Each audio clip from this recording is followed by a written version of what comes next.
You're listening to an Airwave Media Podcast. The Old West is an iconic period of American history. I'm Chris Wimmer. Join me on the Legends of the Old West podcast to hear the true stories of lawmen like Wyatt Earp, Bass Reeves and the Texas Rangers, outlaws like Jesse James and Butch and Sundance, and Native American battles of the Lakota, Comanche, and Apache. We use cinematic storytelling and sound design to bring these stories and many more to life. Subscribe for free on Apple Podcasts, Spotify, or wherever you're listening now. For many, it was a little eerie, the sight of the United States $10 silver bill. Not because of who was on it, the recently deceased Vice President Thomas Andrew Hendricks. He had been honored by many, though he served just a short 9 months in office. That wasn't eerie, it was the shape of the frame around him. A square with an arched top so it looked like a tombstone.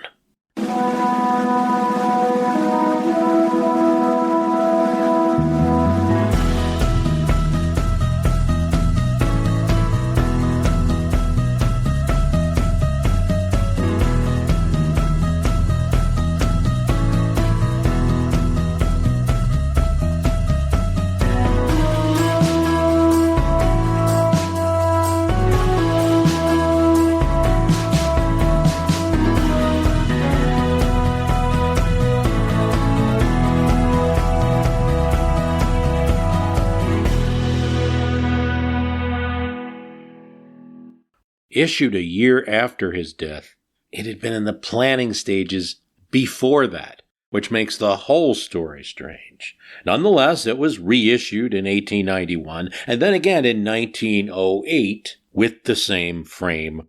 A nominal supporter of bimetallism, gold and silver money, he served under a President Grover Cleveland, whose hard money stance and advocacy of the gold standard and the repeal of silver money bills just wouldn't jive with putting his image on the $10 bill when that bill was backed up with silver. And it's likely because of this that Hendricks is the only vice president who did not obtain the presidency who got his face on American money. That fact, and also that he died in office and that he was there for the Civil War and the Reconstruction, the second half of a disputed election ticket, all of this makes Thomas A. Hendricks worthy of study.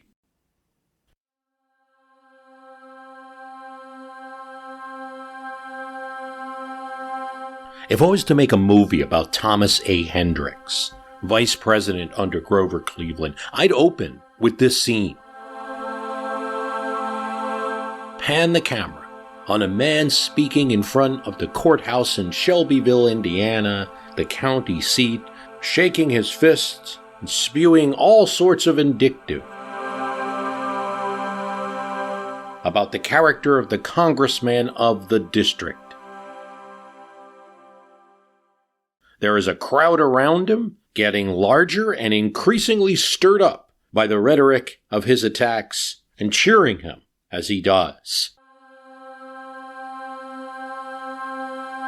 Simultaneously, we see that district's U.S. Congressman, Thomas A. Hendricks, giving a talk to a much smaller group many miles away. A friend gets his attention and whispers in his ear, "Thomas, your opponent is attacking you at an unannounced rally, spreading lies." Thomas Hendricks says, "There was no rally planned." "No, there wasn't. They started handing out bills all over town with the most vile attacks on you and announced a sudden rally. And Thomas, it's the day before the election. Your last election was close, and there isn't time for the Democratic organization to put together a rally to counter this, not before the polls close." "Then I will use their rally," Hendricks said. "But it's not your people, Thomas. It's a Whig rally." "I intend to speak." From a sketch of the life of Thomas A. Hendricks. The Whig candidate, John H. Bradley of Indianapolis, was a brilliant man of mature years and a speaker of rare power. He had not been nominated by a convention by the Whigs officially, but had announced himself as a candidate in response to a written request signed by 3 of his admirers in Indianapolis. The Whigs adopted him as their unquestioned choice, ran no other, but refrained from calling a convention in order that he might descend upon politicians and parties and pose as the people's nonpartisan candidate. He made a thorough canvass of Shelby County, speaking at each of the 13 townships. So again, back to our movie, we'd see his opponent, John Bradley, speaking to the large crowd, stumping in the 19th century style. Politics are all he is. He's got no issues. Meanwhile, Hendricks gets done shaking hands in Flat Rock and mounts his horse. Hendricks has done no good for this district. He's merely a party tool, trading his votes for whatever he's told to do. We flash back to Hendricks, riding on his horse through Indiana's back roads to get to his hometown.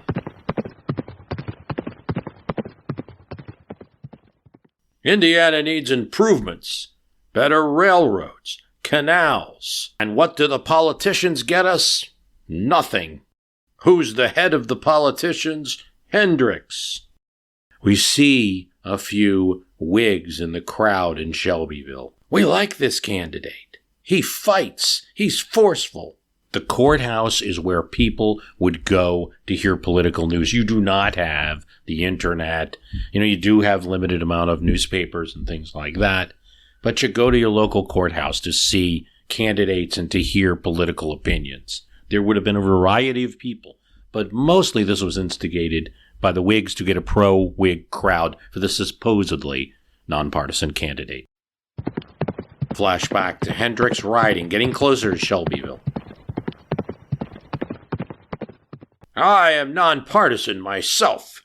I won't trade my interests to those of Franklin Pierce. He keeps speaking. And one of the good things for Hendricks is that John Bradley is a guy that can go for a long time with a long speech, actually just like Hendricks, as we'll learn later. That's going to serve him well as Hendricks is now on his horse riding the miles back from Flat Rock to Shelbyville. A few in the crowd say, well, I was favoring Hendricks, but now I'm not so sure. Men of Shelby County, vote your interests. We are free men here in Indiana.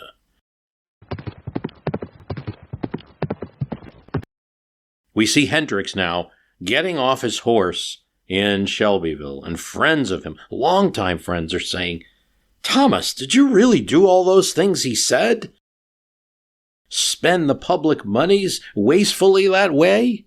Hendricks turned to them. I will speak to that shortly. Meanwhile, Bradley is hitting him again and again. He's done nothing as a congressman. And then he spies Hendricks, the congressman, walking towards the crowd. Bradley is unfazed by seeing Hendricks. Aha! Someone has called me an abolitionist. And that person is a liar. As he says the words liar, he looks straight at Hendricks. Hendricks stares right back at him. Bradley goes on for a little bit and says, Gentlemen, you have the opportunity to change, and if you do, I will be your congressman. Throw out the politicians. And there's a large cheering for Bradley. Way to go, Bradley, one shouts in the crowd. We haven't had a candidate that fights like this in some time. Here's what the book says. Hendricks waited with the utmost patience and composure until Mr. Bradley had concluded and had sat down, and then, without hesitation, ascended to the steps of the platform. He made ready for his speech by removing his coat. He told his hearers to vote against him if, after hearing his reply, they were not convinced of the wisdom of his votes on the measures discussed.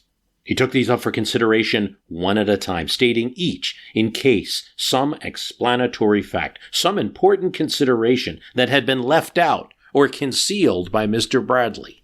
He talked about some internal improvements he didn't vote, but not the ones that he voted for that would help Indiana.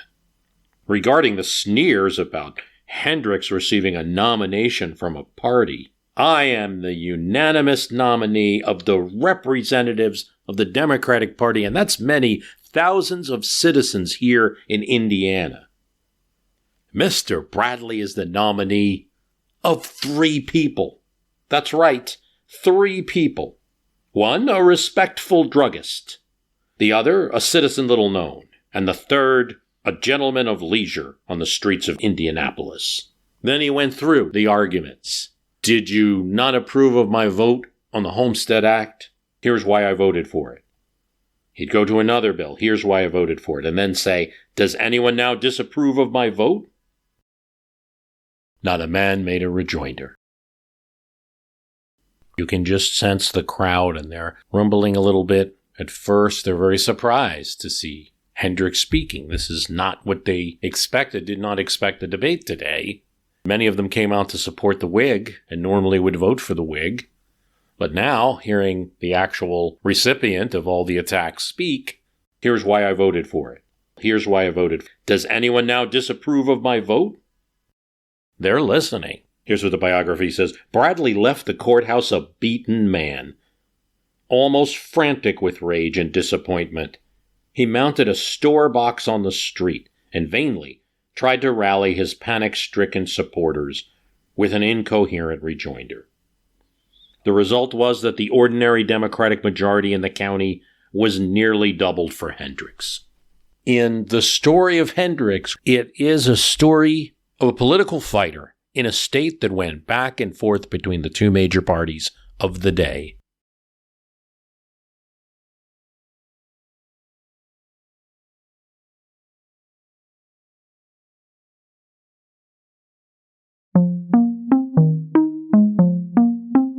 But what do we do with Thomas A. Hendricks? We will ask that question several times in this episode. He will make some of us, most of us, uncomfortable with his views, though they were not uncommon at all in his time. We revere Abraham Lincoln. Hendricks did everything he could in his home state to stop Lincoln from becoming president.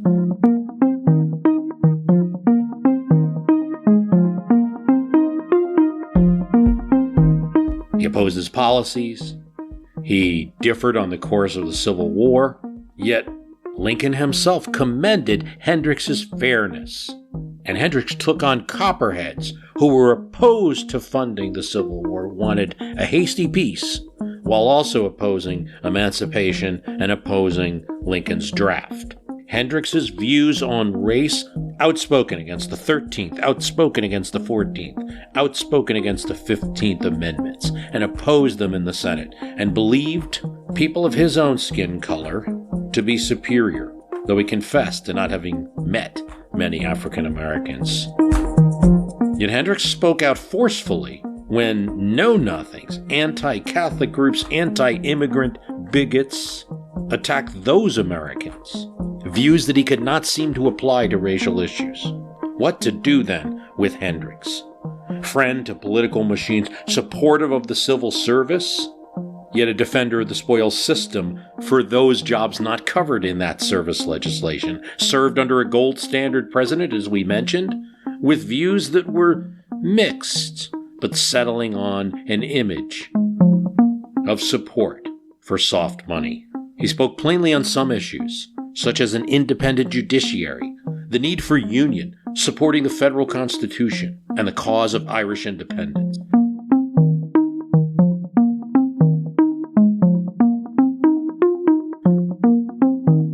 But on so many others, he straddled, apologized, or changed his views, as he admitted on the draft and emancipation later that he had been wrong during the Civil War as a senator. His several revisions and votes for and against silver and gold standard money. His moderation of views on temperance. One bitter opponent said he was amazed Hendricks's record of 30 years of absolutely no accomplishment. Another called him the professional politician. Still another called him a trimmer, one who could take multiple sides of the same issue. Yet he was popular in his state, in Indiana.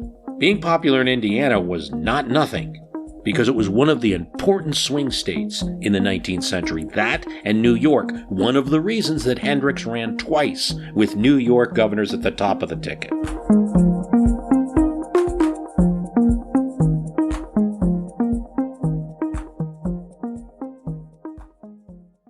Indiana was called the mother of vice presidents by one of the other members of this club, Thomas Marshall. Colfax, Hendricks, Marshall, Fairbanks, all come from the state and all come from the era where Indiana was a bellwether between Democrats and Republicans, switching all the time. And then you add even English and Kern, two VP candidates who tried to get the job, who got the slot on national tickets. Later it had a little second rebirth as VP mother, as a source of conservative foundation in national GOP tickets, simplifying the reasons, but kind of explaining Pence and Quayle. Only one president, Benjamin Harrison, was from or really established in Indiana. He really was from Ohio, as was his grandfather, who was the military governor of Indiana, but originally from Virginia and lived in Ohio. Hendricks, born in 1819, back when William Henry Harrison was alive. He's also born in Ohio. When he's 3, his family moves to Indiana to Shelbyville, and he's reared in a log cabin. He had a relative, Uncle William, who was a former governor of Indiana. And so he had a political name, and the family was not without money. He tells this story. When he was 9, he was in the square of the town, and he sees an unusual sight. A hickory pole, topped by a hickory broom in the middle of the town. Brooms in these days tended to be made of wood splints rather than corn husks, so it's made of hickory. And when young Hendricks asks someone, he's told by the county clerk that the reason it's there is this was a symbol of General Andrew Jackson coming in, going to Washington, and sweeping out all that is wrong with the government. From that moment till his last days, Hendricks always considered himself right along with that hickory broom, a Democrat, a Jackson man.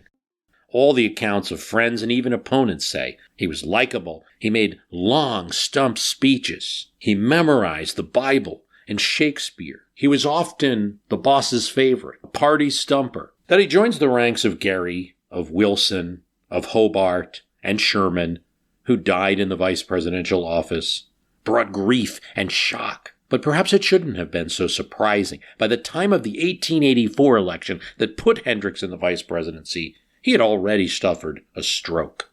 And from years of stumping, often leaning on his right foot as he engaged the audience, his right foot became somewhat lame. He was 65. Not old in our era, but this is the 19th century. He was 18 years senior than the president that he served, Grover Cleveland. And actually, the ticket was almost reversed. It was almost Hendricks in the first place instead of the second. Hendricks had something going for him in Democratic Party politics in 1884 as that election approached. And you had Chester Arthur in the White House, but he wasn't going to be the candidate. It was probably going to be James Blaine that the Republicans were going to run, and he was beatable. Hendricks had a claim. He was part of the ticket of 1876. In that time he ran in the ticket, it was Tilden Hendricks running against Hayes Wheeler. Now, you'll remember the 1876 election. Tilden Hendricks, the Democratic ticket, earned a popular vote majority of 200,000. Why? They had a popular issue going for it. Corruption in the Grant administration. And Hendricks was out there stumping on it.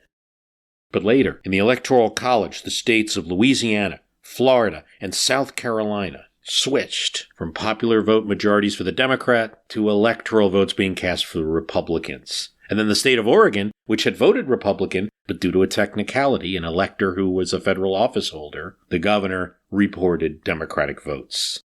The result was chaos and rival claims, and finally a settlement involving an electoral commission that, much to Thomas Hendricks' chagrin, settled for Rutherford B. Hayes. Thus, the first subject of our podcast series on vice presidents, William Wheeler, was seated in the office instead of Hendricks. And out of a job, nonetheless, Hendricks had credibility, as Democrats felt robbed. They called Rutherford B. Hayes Rutherfraud B. Hayes, and they sought redemption. In a close contest in 1880, almost won. Now here they were in 1884. A lot of people are looking at Hendricks. Samuel Tilden, who had run in 1876 at the top of that ticket, is the great martyr within the Democratic Party. But he's in failing health. He's in such bad health that when he hears Hendricks might be interested in running again, there's a joke that goes around that Tilden says, yeah, of course, given the condition I'm in. We don't know if that's really the case. But this we do know. Tilden decides not to run, and there are a lot of eyes on that second part of the ticket then, Hendricks. It still screams Martyr. But that's within the base of the Democratic Party now. And there was a figure that was not part of the 1876 battle. Hadn't even been in a national office at that time. He was the sheriff of Erie County. Grover Cleveland became governor of New York. Only 2 years in office. Was all the talk. Faced down the legislature and the political machines. Wasn't afraid of Tammany Hall. He was a Democrat who could pull Republicans if he ran. On the civil service issue. On the issue of government jobs based on merit rather than patronage, or at least a percentage of them. Even if he annoyed some patronage-loving Democrats, even if in his own state, the Democrats in New York City weren't really fond of Grover Cleveland, he was all the talk. Hendricks was from Indiana, but he was friendly with Tammany Hall, the New York City Democratic Club. Bosses liked him. This episode is brought to you by DirecTV Stream. DirecTV Stream brings you the live TV you love. That means you can stay up to the minute on 24-hour live news, from entertainment to current events, wherever you are in the U.S., whether that's at home on your TV or streaming on the go. And you get your favorite live sports, so you can catch this season's biggest games. Get the best of live TV with DirecTV Stream. Get your TV together at directtv.com. The Old West is an iconic period of American history. Legendary names of the era still resonate today. Jesse James, Billy the Kid, Butch and Sundance, Wyatt Earp, Bass Reeves and the Texas Rangers, Sitting Bull, Crazy Horse and Geronimo, and many more. The gunfights, bank robberies, train robberies, and battles are still featured in movies and TV shows. But on the Legends of the Old West podcast, you'll get the true stories. And I promise the true stories are just as action-packed as the movies, if not more so. I'm Chris Wimmer. Join me for the only in-depth, long-form storytelling podcast dedicated to the Old West that'll give you the true story with cinematic production value enhanced by music and sound effects. Find Legends of the Old West on Apple Podcasts, Spotify, Pandora, Amazon Music, or wherever you're listening now. So you had this as the Democrats get to Chicago for their 1884 convention, this old battle of, do we excite the base and try to build turnout? Or do we persuade independents with a candidate that can reach out, but maybe will not be as forceful on our issues? Boy, you thought that was only a modern construction. Now, this is absolutely the question facing the Democrats, who hadn't been in power since before the Civil War. The last president they had was Buchanan, didn't do a great job, and now they can sense they might have a victory here in 1884. Cleveland can't win on the first ballot, and neither could Hendricks, and other candidates as well. So there's a point at the convention, and, there are no primaries at this time. Everything happens at the convention, and you have delegates who are pledged, but they're going to, as the first ballot turns into a second ballot, into a third, they're going to change their allegiance to other candidates and try to get the momentum. Everybody wants to be on the right side of a future president. The supporters of Hendricks, seeing that Cleveland couldn't win the first ballot, try to build something on the second. And at one key point, a delegate from Illinois switches to Hendricks, just as Hendricks appears at the convention in the door. His image, the great martyr of 1876. They hoped this would lead to momentum, and other delegates would join and switch. Problem for the supporters of Hendricks, word had gotten out to the Cleveland folks, and they too had delegates from Missouri that could also switch, showing that the momentum cut both ways. And eventually Cleveland overtook Hendricks. Cleveland's critical in winning New York. Hendricks in the top probably wouldn't have been a good idea. We could look at all that. The race was so close, even with Grover on the ticket. For the Indiana supporters of Hendricks, a consolation prize was offered to him, and yet again he ran for the second spot. This time there was no electoral commission. The race was close, but it was settled before the inauguration. Grover Cleveland president, he the vice president.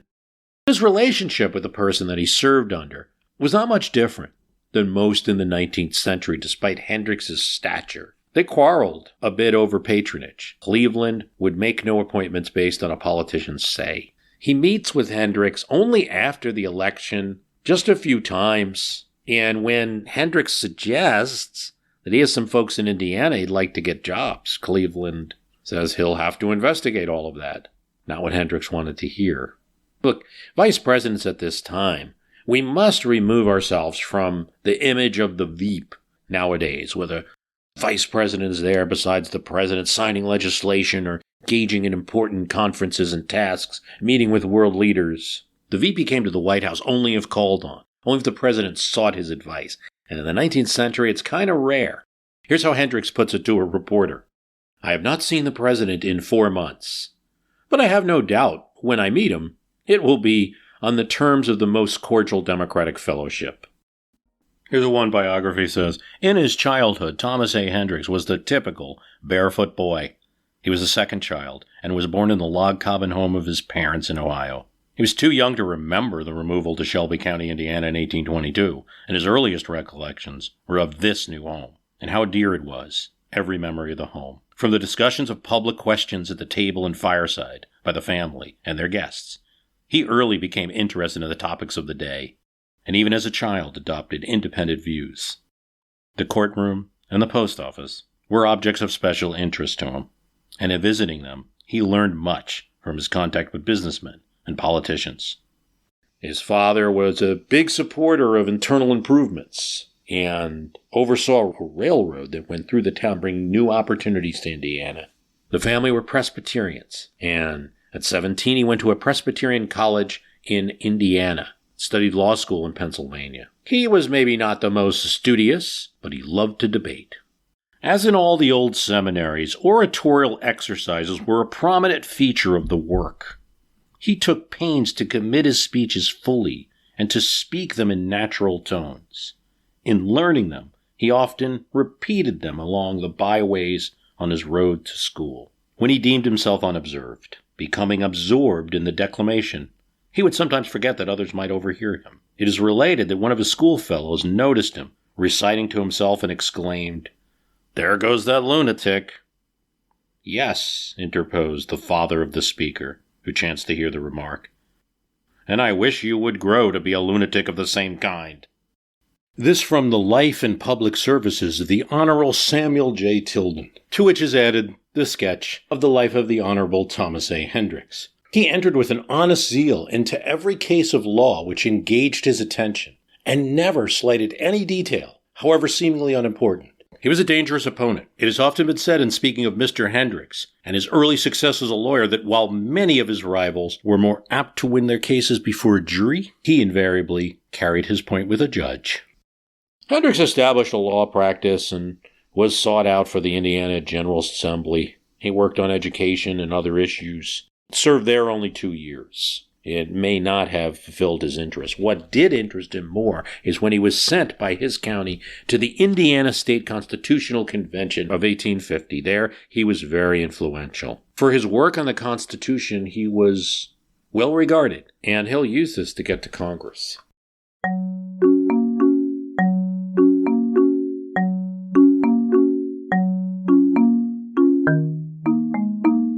In his first election for Congress, he stumps. He does anything he can, reasonably and ethically, to get votes, including in one case, log rolling. Here's the story. A local incident of the canvass represents Mr. Hendricks as a log roller in the very literal sense of the term, and is related as follows.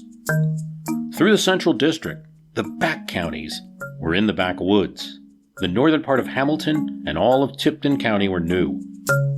Journeying one day to fill an appointment in a neighborhood yet several miles distant, he alighted from his horse to help a man who was doing the hard work of rolling logs. He was trying to accomplish the task, always difficult for one, of putting the third log on top of the two lying together. But with assistance from Mr. Hendricks, it was easily executed. Mr. Hendricks, without explanation to his purpose, mounted and proceeded. So he didn't help the guy with the logs and then say, "Hey, by the way, I'm running for Congress." That was at a point in Hamilton County. He was to speak that day in New Lancaster in Tipton County. He's addressing now a meeting at Boxley Town in Hamilton County. The exercises concluded, a gentleman came forward and asked Mr. Hendricks, "Did you assist a man rolling logs at the day before yesterday?" Yes, I believe I did, Hendricks said. Well, that settles it. We allowed that it was you.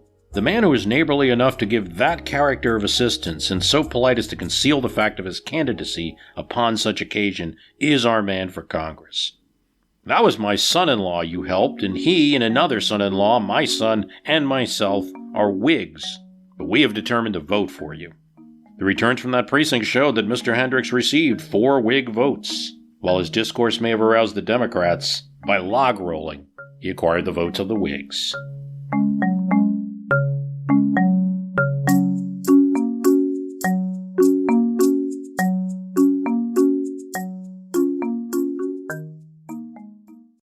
As a congressman, he attaches himself to Stephen Douglas, the Democrat future presidential candidate, supporter of the so-called squatter sovereignty, which Hendricks also supports, and Hendricks will be a yay vote for the Kansas-Nebraska Act. He both supports the Homestead Act, so we're going to provide land to settlers, and that was opposed by a lot of Southerners, supported by Easterners. But he's also for Kansas-Nebraska, which says those settlers have the right to determine if they are a slave or free state. He was taking on the so-called fusionists in his state. And there were people that sometimes disagreed, Whigs, know-nothings, some anti-slavery Democrats, who combined together to oppose him. And after 2 terms in Congress, he will lose his seat. He took on Republicans. He also took on know-nothings, had no interest in their attacks on Catholics and immigrants, someone who was naturalized or someone that was born in America, exactly the same, according to Hendricks. And we should clarify that in his support for Kansas-Nebraska and the so-called squatter sovereignty, or the idea that settlers would decide if they were free or slave, he, like Stephen Douglas, it should be noted, defended that to the hilt, meaning that even when there were attempts to just kind of turn that into a proxy for making new slave states, which James Buchanan with the Lecompton Constitution, where there was a fraudulent vote and fraudulent constitution presented to the federal government that did not reflect the opinions of the majority of settlers in any kind of accepted vote. Hendricks, just like Douglas, opposed it, even at the expense of angering the president and a fellow Democrat, James Buchanan. This is a problem for Hendricks because Hendricks has been appointed by Franklin Pierce as a Western Land Commissioner. During his dispute, he has to resign his position, and it's given to an Indianan that is more supportive of Buchanan. But overall, Indianans like his stance, and they nominate him for governor. So his star is rising. In 1859, as Lincoln is starting to be talked about for president, and Hendricks will end up on a ticket for governor that is opposed to the ticket running Lincoln for president in 1860.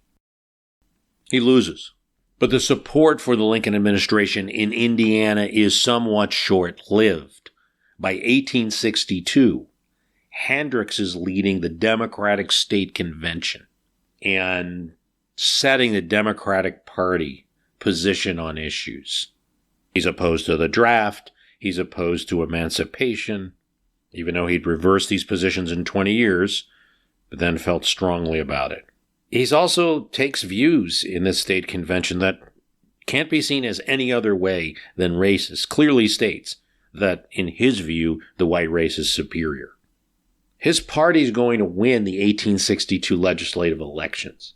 Republicans will still hold the governorship in Indiana, but politics there are bitter and divisive. Republicans accuse Democrats of only winning because Republicans are fighting in the war.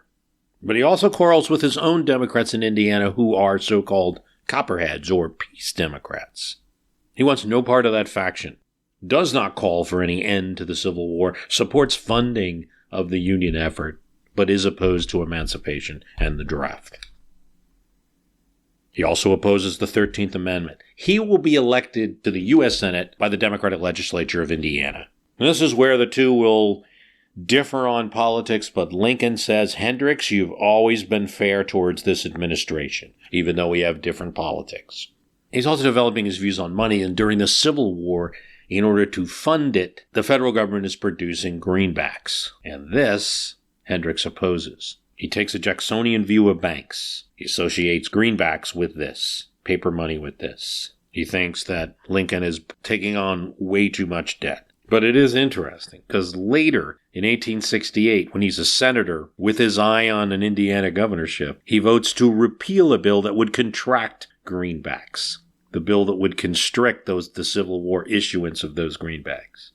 And just like with many issues, people might forget your first stances and remember your most recent one, and that's kind of what happens with Hendricks. He earns a reputation as a soft money supporter. The other position that he takes in the U.S. Senate are not ones that look so great to modern eyes, nor should they. He opposes federal civil rights bills. He believes the federal government has no right to tell anyone who should go to school. Congress, upon any pretense, may prescribe who shall be admitted to the schools. May it not, on the same pretense, go further and prescribe the terms and regulate the treatment of the scholars in the school? And do whatever may be desired to preserve a supposed equality? And the pretense under which Congress compels admission to hotels and of places of amusement will go further and regulate the treatment after being admitted, for equality may require that too. This will be a usurpation to regulate the most interesting and delicate of our domestic affairs. There is no such power. Our constitutional amendments do not confer it. Our common schools, in their control and management, should be kept as near to the families as possible. I mean, this is a very common position. You hear a lot. Hendricks says this a lot, that African Americans and white Americans are friends, and only the intervention of the North, only the laws, only the federal government imposing its will is breaking them. He also opposed all of the Reconstruction amendments, the 13th banning slavery, the 14th calling for equal protection under the laws, and the 15th saying that specifically that no one can be denied the vote based on race. He opposes all of these changes and amendments, any emancipation efforts. What Hendricks' position is, I'm not, he says, against emancipation per se, if states do it. Or even if the Union, once it's fully constituted, decides to do this, meaning when the southern states are back in the Union, let's have this vote. Let's not do amendments while we're at war, while things are strange, while it's not the normal politics. And that's just to fairly represent his view and the view of many people at the time. But suffice it to say that if Hendricks got his way, probably most of those amendments wouldn't have been able to be passed based on future behavior. Those amendments and much other legislation, things like the Freedmen's Bureau, the Reconstruction Acts, the Ku Klux Bill, could only be passed with southern states out of the Union and those that were in being Reconstruction governments. He takes another stand. Hendricks is in the Senate when Andrew Johnson is up for impeachment, and he makes a forceful speech and votes nay for impeachment. Nay to convict. Of course, in doing that, it's no surprise every other Democrat in the chamber does as well. In 1876, Hendricks lets it be known that he will accept nothing but the presidency if he runs. But Samuel Tilden of New York proved too powerful, too potentially successful, potentially electable as a candidate, being a popular New York governor who had taken on Boss Tweed in his reign. Samuel Tilden wins the nomination, and friends of Hendricks, party regulars, bigwigs in Indiana say, look, you need to do a favor for the party and take the second ticket. And as we discussed, that ticket goes down in election history in America because of the electoral dispute. In that dispute, there's a difference between Tilden and Hendricks. Hendricks thinks that Tilden should have fought a lot more, shouldn't just allowed Rutherford B. Hayes to get into the presidency by accepting the Electoral Commission that Republicans could probably manipulate. Republicans had the Senate and the White House, Democrats had the House. Hendricks said that Tilden should have at least insisted that the matter go to the Supreme Court. What do we do with Thomas B. Hendricks, right? I mean, what's the point of learning about these figures? There's right now a debate, even in Indiana, whether his statue should remain in Indianapolis. I won't weigh in on that. It's not the purpose of learning about the person that was vice president. Statues are made of metal, but they are things that exist in our time, and it's up to people in that locality and in this time to decide if they still want a statue. All we can do, I believe, by studying someone like a Hendricks is to understand that if you think the politics of the past were simple, that there was simply like, oh, Lincoln and the good people, on this side against all the bad people. They weren't that simple. You had a lot of factions in politics. And what you get with Hendricks is a kind of Western, continuously votes to fund the war, even to increase funding for the Civil War, but also hints in a speech that, before he's a senator, that if New England can't handle this war and can't beat the South, it might be up to Indiana to join with other Western states and form their own Western Confederacy. Now, sometimes in history, and opponents at the time would bring Hendricks' statement up as disloyal, but when you look at the exact statement he makes, what he's saying is, no, this is if the Union loses the war, then Indiana is going to have to do what it has to do and form its own confederacy to protect its own interest against the South. Hendricks saw himself opposed to extremism and for the Constitution, and just as much against Yankee radicalism as he was against the Southern fire eaters. Very similar to kind of a Stephen Douglas type position. And, in studying him, we see the gradations of politics, which are important for understanding the Civil War period. I want to present a speech of Hendricks just to kind of give you an idea. We've made it clear that his positions, in modern times would not fit well. You're against the 15th Amendment, which means you're against African Americans voting at the time, even after we've emancipated everyone. There's a distinction that he draws about the 15th Amendment, the reason that he's against it. And I feel the need to at least represent his position fairly. He thinks that the reason this amendment is passed is because newly enfranchised voters will provide support for carpetbaggers coming from the North to the South. Here's what he says. There is a deliberate purpose on the part of adventurers from the North, a class of men who were described as carpetbaggers, to appropriate the entire African-American vote of the South to their cause. What's their cause? It's not your cause. It's not their cause, referring to African-Americans. It is the cause of plunder. And are you, men of the South, willing that these adventurers shall appropriate that large vote in some of the Southern states, or a majority of the entire vote? And of course, he's speaking to an audience with Southerners. They say to Hendricks, no. There's shouts of no. And one says, not if we can help it. Hendricks says, how can we help it? His speech switches slightly, and Hendricks has a message for those of the South. It is a question simply of personal influence between you men of the South, to the manor born, those who have settled here on the one side, and these haphazard adventurers of the North on the other side. That is the way the question stands. New relations have come to exist between you and the people of color in the South. I'm modernizing his term. They've not been of your seeking, in many cases not even been sought, he says, by the people who are gaining this new right to vote. But nonetheless, they are voters. He's a voter in Indiana, as he will be in Indiana and everywhere else. The traveler to the mountain pass is not wise when he overtakes the storm to be casting his eyes back upon the plain which he has left. It is his business to consider the dangers which menace him at the time, and to save himself from the threatened peril. How can you do it? He's talking to the men of the South. These new relations are upon you. How you are to conduct yourselves moving forward towards persons of color. They were your friends. They were social relations. They had your confidence and you had theirs. Is it possible that a stranger can come in and make these ancient servants of yours his servants and your enemies? The altered condition of things have been forced upon you, not by persons of color, but by ambitious politicians, North and South. Okay, so he's going to now make his point, Hendricks. I hope to see Southern men taking this weapon which is placed in their hands and using it for their country's good. You have no cause to entertain prejudices against people. Someone shouts, we don't do it. When your young men were far off in the field, and your aged men, many of them were absent, you left these men in your homes and they stood sentinels at the doors.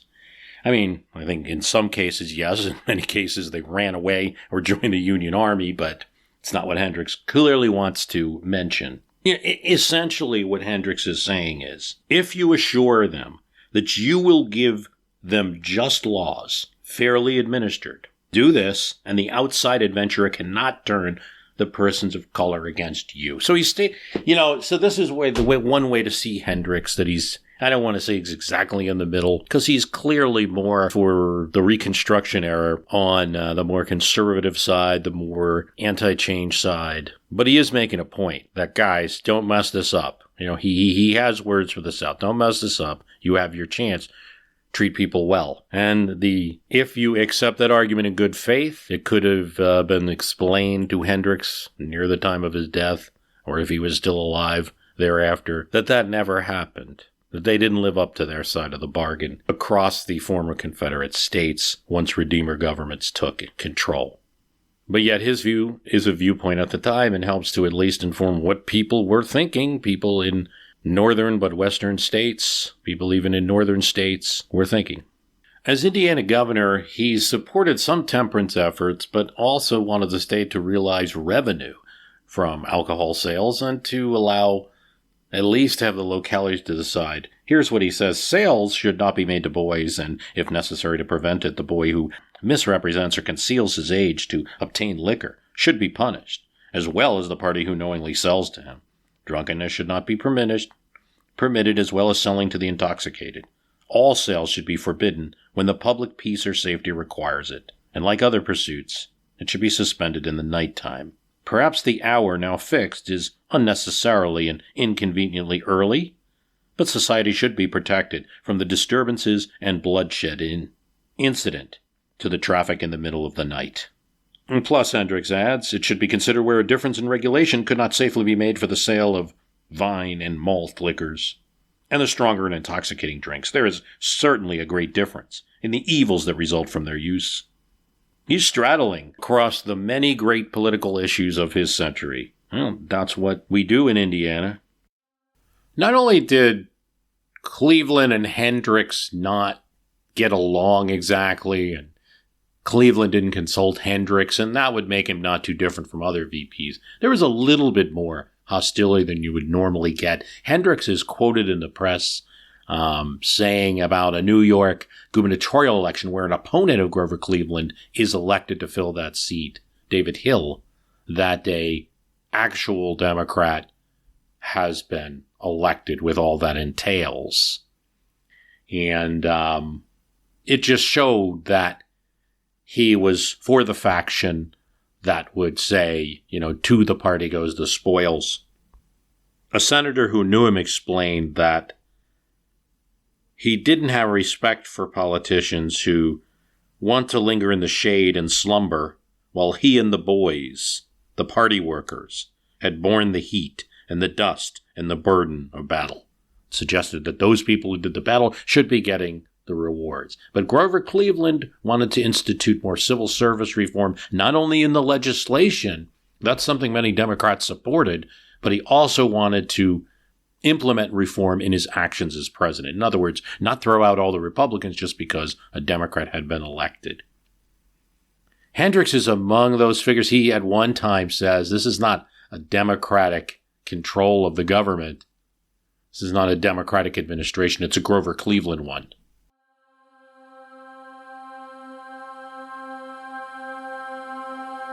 Now, there's an interesting thing that happens with Thomas Hendricks as vice president and with the party situation. Republicans control the Senate. Grover Cleveland is a Democrat. Democrats don't want party control to switch. They want to make sure that at least the presiding over the Senate is done by a Democrat. So Thomas Hendricks, even though he's 65, his health isn't great, and a lot of other vice presidents would leave often. We talked about Tompkins, who was barely ever there. Richard Mentor Johnson was another one who goes back home to Kentucky. This was very common among 19th century vice presidents. Hendricks can't do it. He has to be there at the gavel. It was time-consuming, and it was work. In September 1885, Hendricks leaves Washington to attend the 35th anniversary of the Indiana Constitutional Convention. There's only some surviving members, and he also wants to rest. His plan is to get back to the Senate in December. He won't make it. He dies in his sleep, November 25th, 1885.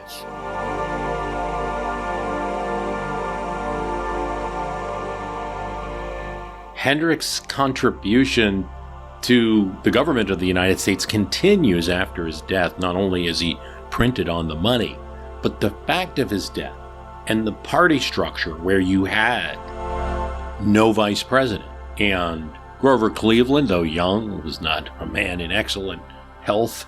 The Presidential Succession Act of 1792 calls for the next person in line after the vice president to be the Speaker pro tem. That would have been a Republican. The Republicans controlled the Senate. And so, by the death of a president, parties would have switched.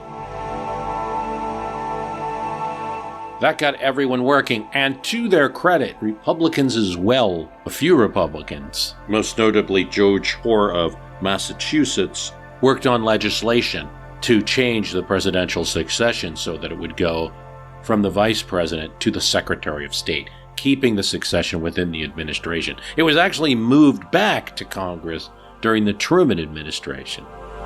There's something else that happens after his death that changes politics a bit. It removed the possibility that Hendricks could be a candidate against Cleveland, which, although he told everyone he had no interest in running in '88,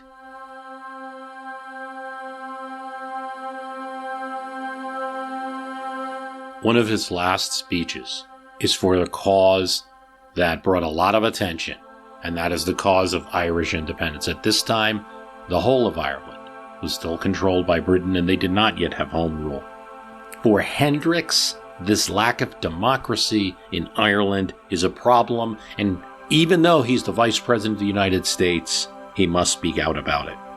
Here, as I said, in Indiana, about the same size with Ireland, differing not more in extent than half of Marion County, with a population not more than half as large as Ireland, we here would allow no man to speak of taking from us the right and power of local self-government. We recognize the right and power of the general government, but what affects you and me, and the people of Indiana with us, is that Indiana makes her own laws. The mission of the men to be sent from Ireland to Parliament is to have for Ireland what we Indianans enjoy, to claim the right to make our own laws, simply because we can regulate our own affairs better than anyone else can regulate them for us. So Irishmen on their own soil, for that simple reason, must be legislators for Ireland. No question can arise between landlord and tenant in Indiana that's not regulated by our legislature. So Ireland must have local self-government. Who in Indiana would trust any other state for the legislation for her schools, for the building up of her industries? Let us come back to the great question which lies at the foundation of government. You remember where we stood 100 years back. You remember, in the Declaration of Independence, we asserted the right of men to govern themselves. This is the great foundation idea of America, and it is now being applied in Ireland, a cause to which you are to give your sympathy and support, the right of man to govern himself and to abolish laws that are inimical to his welfare. So popular is the speech that Hendricks makes for this cause, and the outspokenness of the nation's number 2 executive official, that a local political boss in Boston changes the name of his club to the Hendricks Club.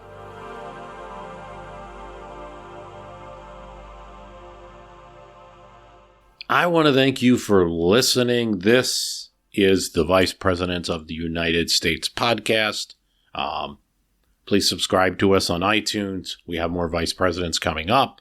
And also my main podcast is My History Can Beat Up Your Politics, www.myhistorycanbeatupyourpolitics.com.